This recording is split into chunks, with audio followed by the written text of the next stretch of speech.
Welcome to Flavor Text, an extension of the Max Level podcast brought to you by OP Seat. Whether you're a master or a grandmaster, upgrade your battle station with OP Seat, the official gaming chair of Level Down Games. Check them out at opseat.com. Be sure to subscribe to the Max Level podcast on Apple Podcasts or your favorite podcast app of choice to hear a brand new episode every Monday morning at 5 a.m. Eastern.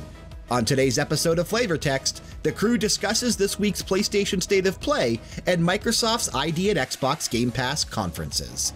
Support us by clicking that subscribe button, hit the like, turn notifications on, and drop us a comment down below.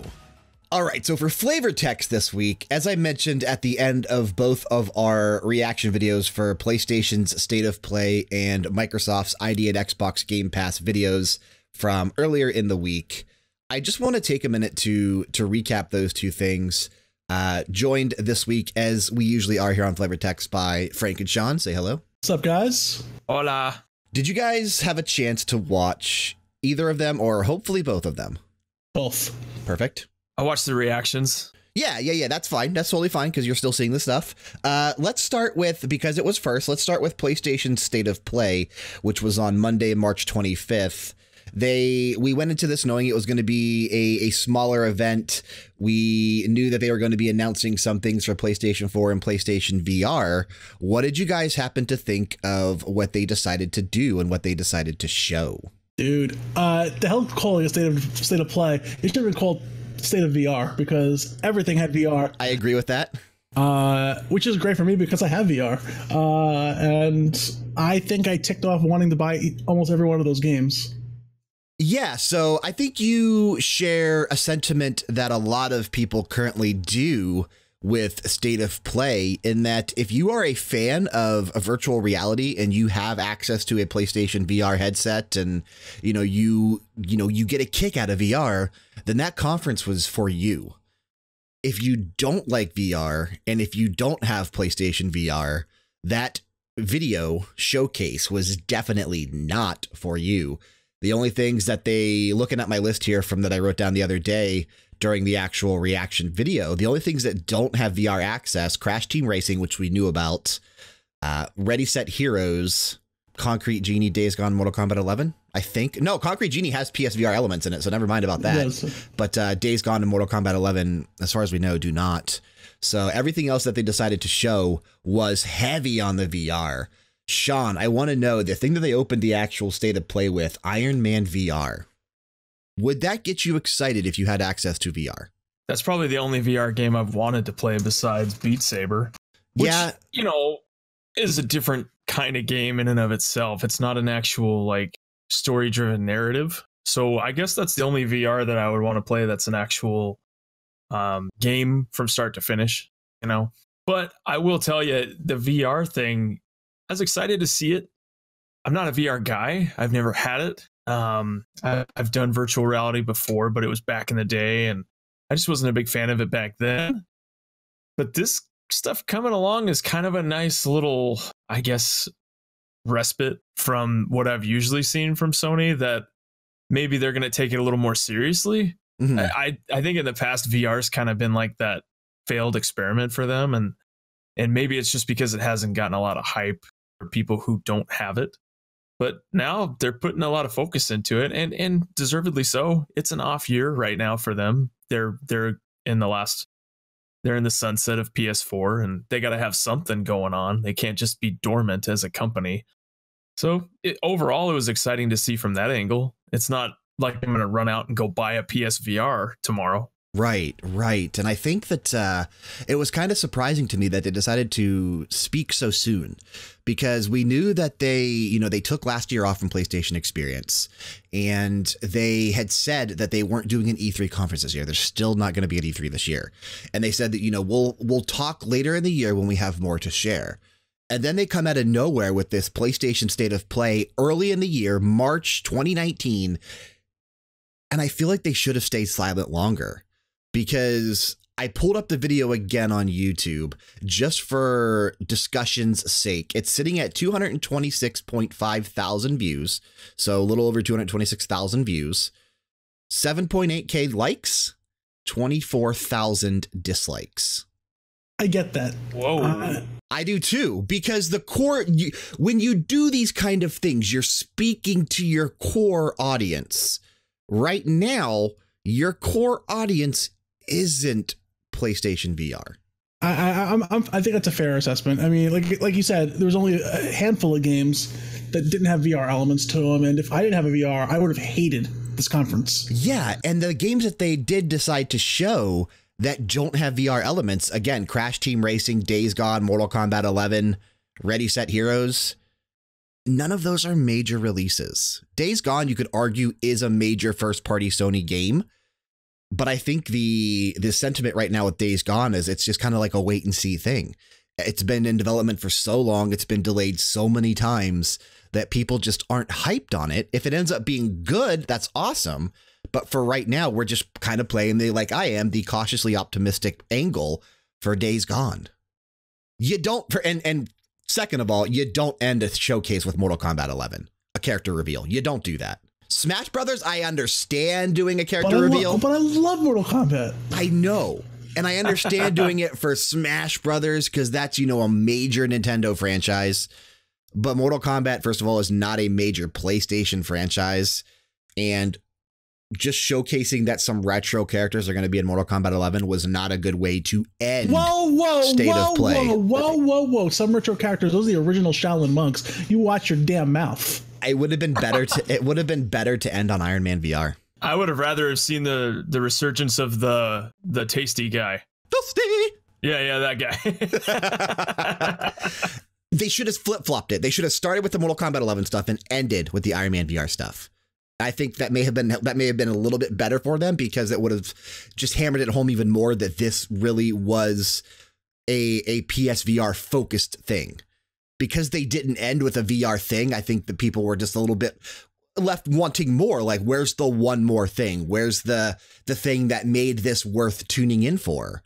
Because that was definitely skippable. Had I not had to do this for the reaction video, I wouldn't have cared to watch that.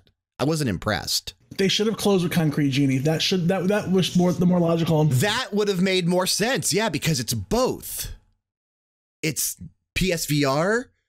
And it's not. And it's a beautiful looking game that I think, first of all, we found out during that it's delayed till fall 2019. It was supposed to come out much sooner in the year than that, which has me worried, as I mentioned during the reaction video. What does Sony really have now for the fall if they're putting Concrete Genie as one of their big fall titles? Is The Last of Us Part 2 officially delayed till 2020? Are we going to find that out later in the year? Death Stranding, we already know probably is 2020. There was no plausible way that was going to make it out in 2019 anyway. But is their fall really just going to be Medieval Remastered and Concrete Genie? If so, what a shitty last year for PS4. Because while I'm excited for those two games, those aren't major games. Those aren't God of War. Those aren't Horizon Zero Dawn. That's not The Last of Us Part 2. What was their big fall title in 2018? Nothing, I don't think. I don't even remember what they had. Looking over at my list, did they have anything? I don't think so. Spider-Man, yeah, I guess that was fall, yeah. I keep, for some reason, it was huge. And for some reason, I actually consider Spider-Man summer, and I don't know why. Like, my brain was thinking summer 2019 for Spider-Man, but yeah, no. Or I'm sorry, 2018.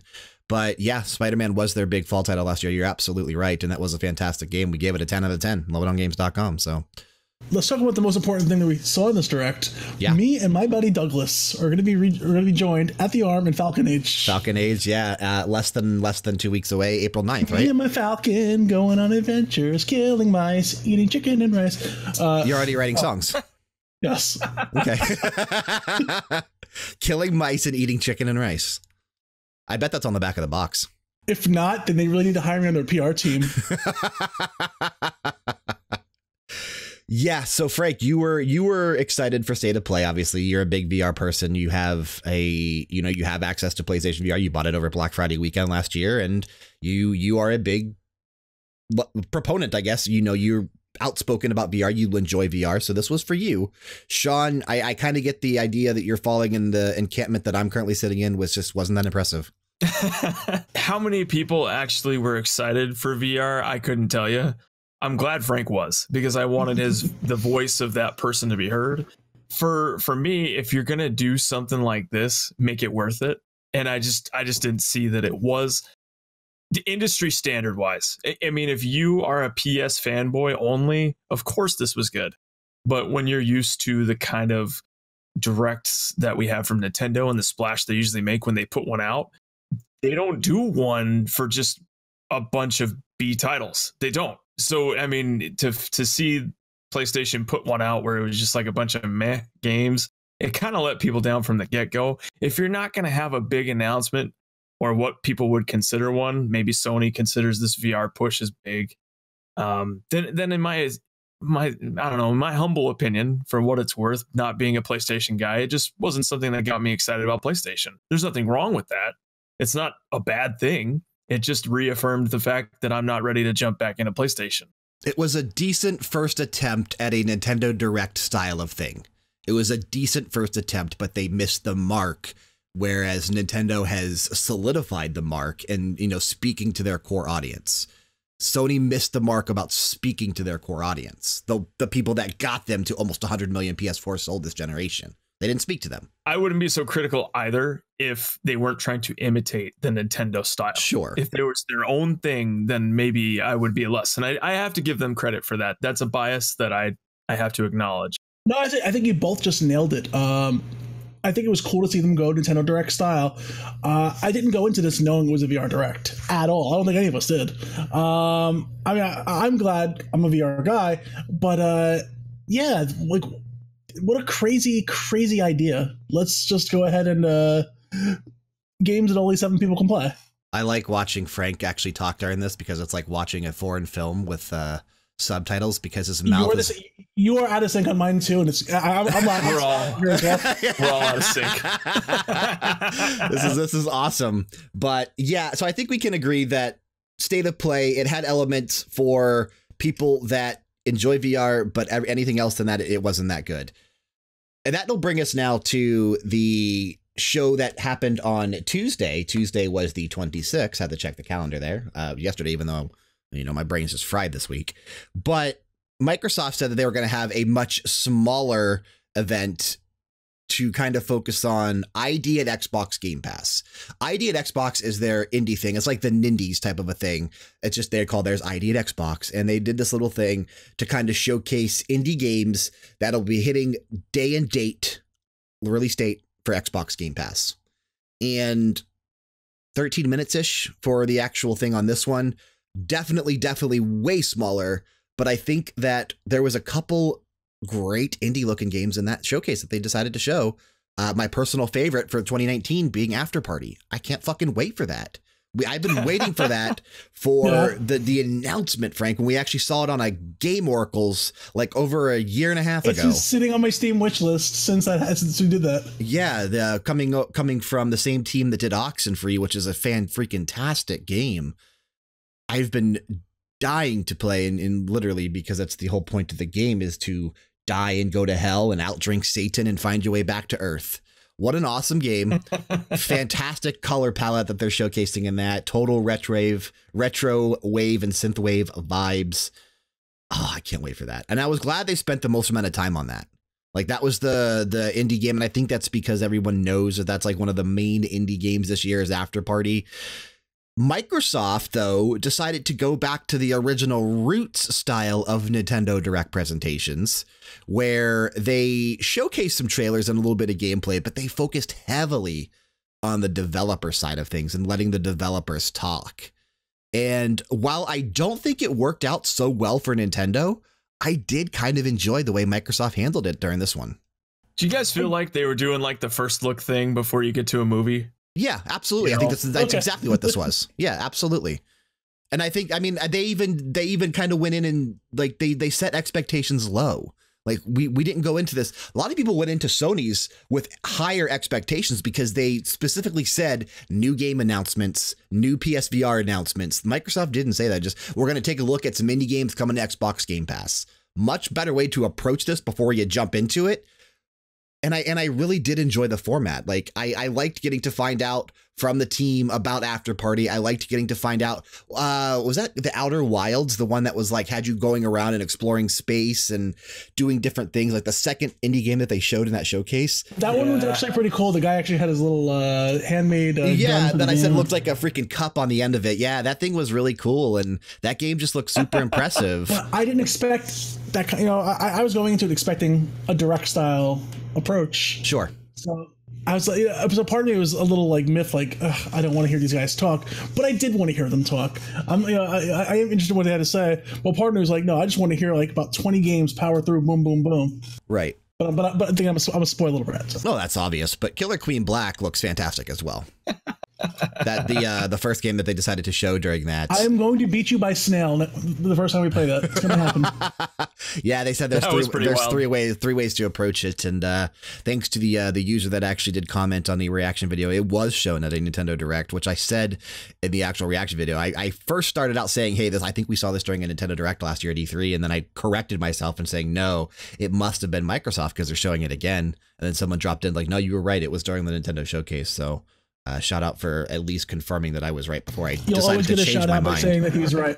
Well, absolutely, but I second guessed myself, so I should never do that, I guess. Oh my God, your head got any bigger? Yeah, it was a it was a nice brief showcase though, and it was cool. Everything that they really decided to show, everything is coming to Xbox Game Pass day and date with the actual release date of the game. It was definitely a smart way to do this. We expected that. You know, we expected them to go after the market that was more or less PC friendly because of the fact that they're trying to put Xbox on PC, basically. So, I mean, it would make sense that they do a direct where they just focus on games that should be on PC.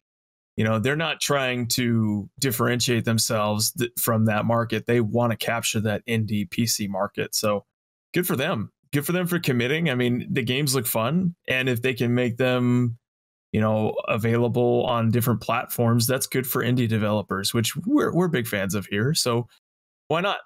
Screw it. So do we think now that we saw those two things earlier this week, is this going to become the norm? PlayStation already said that there will be more state of plays throughout the year.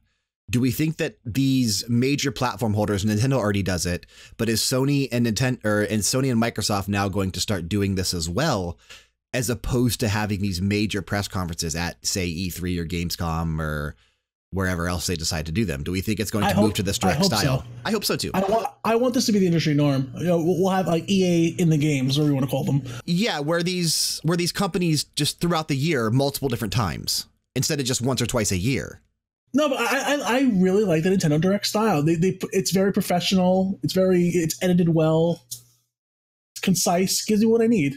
Yeah, and like I said, it happens more than just once a year. Now, Nintendo, they do release a direct during E3, so there's nothing that says, you know, Sony can't release a PlayStation State of Play and Microsoft can't release whatever they're going to do like during E3. Like they can still have a presence at E3 and still release directs, but doing this style where it's much smaller, you know, it's not a 2-hour press conference like Microsoft always is. You have a 15 to 40 minute direct and you showcase a much smaller amount of games. It allows you to then spread out your announcements, spread out your first looks, spread out your trailers throughout the entire 12-month calendar period, as opposed to cramming it into, for Microsoft specifically, twice a year, E3 and Gamescom. That's the only times they really speak about things. Sony now is, you know, PlayStation Experience when they do that, E3, and then like one other time it used to be Paris Games Week, but they've been skipping that as well. So I think if they stick with this, it'll allow us to get hyped and be excited more throughout the year, which is better than just once or twice a year. That's the marketing play, right? So yes. When we were growing up at E3, all the bombshells would drop. And then throughout the entire year, they had to find ways to keep the marketing hype going. And it would really lead to the death of some games because they would be announced way too early and then they would be overshadowed. And granted, some of them still are announced too early. Final Fantasy VII Remake. Yeah. 22 years later, right? So I don't know. To me, honestly, what it comes down to is it gives us more to be excited about throughout the year. How is that a bad thing for the industry and for fans? You know, you get more games to be promoted and they actually have a chance. They're not going up against hype trains from other big games. they might actually sell more. This means that studios could do better. They can market more like movies do. You know how like maybe they'll announce a movie, but really they hype it a couple months before it comes out with big new announcements, trailers, and things like that. This direct style of play for the game companies, it lends itself well to that, in my opinion. You're not finding out too much too soon, and you're not kind of letting yourself down with expectation either. It's kind of nice. I think the hardest part about buying a game for me as a skeptical consumer is you look at games that are coming out and you immediately start questioning. And then you build up your own assumptions and then you draw conclusions. And sometimes you talk yourself out of getting a fun game. And now we really don't have enough time to be alone with our thoughts and do that. I agree. So I think that, you know, if they stick with this model, it can only mean good things, not only for them, but for us as consumers and us as gamers, because I really want to say Bethesda did it best, but then they decided not to do it best last year at E3 because they used to announce their games like the same year that they were coming out. You know, it's usually like a 2 or 3 month window too. They kept it pretty tight. Yeah. You look at like Fallout, the biggest, you know, the latest mainline Fallout 4, and how that was announced at E3, and then, you know, it came out in like October of the same year. Now they're announcing Starfield and Elder Scrolls 6 10 years early. So, I mean, yeah, they decided to go against what they did best, but old Bethesda did it best, where you really should be announcing your games the year that they're going to release. And within like coming out next year. Yeah. Okay. Within like 6 to 9 months is really the sweet spot for announcement to release, because that gives just enough time for marketing, just enough time to get hyped, just enough time to initially see the reveal, and then maybe like 1 or 2 trailers in between that time till the release date. And then you're buying it. That's a perfect amount of time. I hope that happens in the future. And I agree, Sean. I think that would actually be the smartest way to go. Thanks for checking out a new episode of Flavor Text. If you enjoyed what you just heard, be sure to click that subscribe button and turn notifications on, leave a like, and drop a comment down below. We'll see you next time.